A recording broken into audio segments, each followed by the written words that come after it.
गौतम बुद्ध के अद्भुत चमत्कार। एक द्विमूर्ति चमत्कार। बुद्ध ने एक साथ शरीर से आग और जल निकलते हुए दिखाए। एक तरफ से अग्नि, दूसरी तरफ से शीतल जल। ये करुणा और विवेक के संतुलन का प्रतीक था। दो ब्रह्मलोक तक आवाज पहुंचना। बुद्ध के धम्मदेशना उपदेश इतने गूढ़ और पवित्र थे कि कहा जाता है उनकी वाणी ब्रह्मलोक तक सुनी गई। 3. अंगुलीमाल का परिवर्तन। एक डाकू अंगुलीमाल जो 999 लोगों की उंगलियां काट चुका था, बुद्ध के सामने आकर इतना प्रभावित हुआ कि हत्या छोड़कर भिक्षु बन गया। ये सबसे महान मानव परिवर्तन का चमत्कार माना जाता है। 4. मरा हुआ सांप जीवित होना।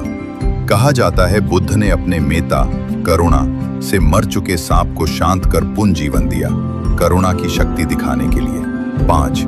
बुद्ध के कदमों से कमल खिलना। जब सिद्धार्थ ने जन्म लिया, उन्होंने 7 कदम चले और हर कदम पर कमल खिल गया। ये उनके 7 जन्मों के पुण्य और ज्ञान के मार्ग का प्रतीक है। 6.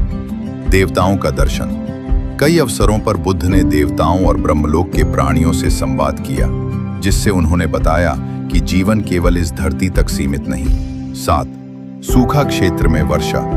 एक बार एक गांव में भयंकर सूखा पड़ा था। बुद्ध के ध्यान और आशीर्वाद से मेघ बरसे और धरती को जीवन मिला। 8.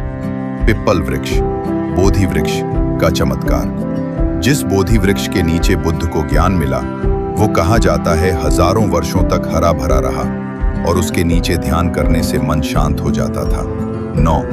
दुष्ट देवता मर को पराजित करना। जब बुद्ध को ज्ञान मिलने वाला था, तब मार, मोह और अज्ञान का प्रतीक ने उन्हें विचलित करने की कोशिश की, लेकिन बुद्ध ने केवल ध्यान और स्थिरता से उसे जीत लिया।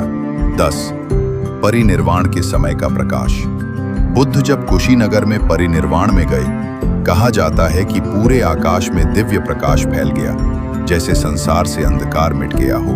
निष्कर्ष, बुद्ध के चमत्कार वास्तव में अंतर्मन के परिवर्तन और आत्मिक जागृति के प्रतीक हैं। उन्होंने कहा था, जो अपने क्रोध को जीत ले, वही सबसे बड़ा चमत्कार करता है। नमो बुद्धाय।